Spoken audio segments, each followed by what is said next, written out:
I'm George Souris from Empire Legal. All right, guys, another topic I want to touch on quickly is exemptions. Now, we see this all the time where we've got a husband and wife separating and one person is going to be buying out the other to keep the family home. Let's do a hypothetical quickly. Let's just say we've got a $1.5 million property and it's been held jointly between husband and wife or de facto. They split up, one person's buying out the other. Transfer duty is applicable here because we've got a dutiable transaction. So the 50% that's being purchased has stamp duty payable on that 50%. Now, on a $1.5 million purchase, we're talking $23,975 as a 50% share. That's a lot of Benjamins.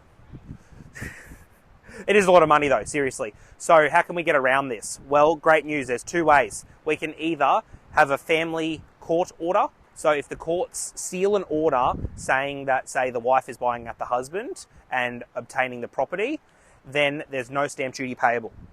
There's one other way around this. It's called a binding financial agreement. So this is where all of the assets are written up amicably between the parties, saying person A gets the car, person B gets the house, etc. If that property is specifically listed there, similar to the court order, there's an exemption under Section 90 of the Family Law Act, whereby stamp duty is not payable. So this is great if you're a broker, you can save your clients lots and lots of money. And on the real estate side, just having that awareness that significant stamp duty can be saved.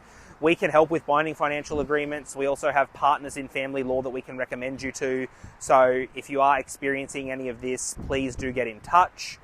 All right, guys, a couple of other very, very quick things to add in there. We're only ever going to act for one party here. So with the related parties, we usually act for the incoming because there's a bit more work involved. The other person needs to get their own legal representation, but we can guide the clients through that. Also, a contract of sale is not always required for a related party's transfer. We actually get you to talk to your banker or broker and see what the lender requires. Because if they don't need a contract of sale, depending on the situation, extra money can be saved there. Thanks for listening, guys. I hope you learned something. Your banker and broker should also be able to help you in this field, but we're happy to help. We know all about related parties transfers. We are experts at it, part of our property umbrella here at Empire.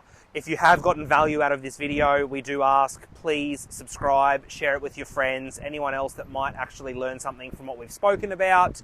You can get in touch with me at any time, george@empirelegal.com.au, with any questions, thoughts, comments, or future blog ideas that you might have.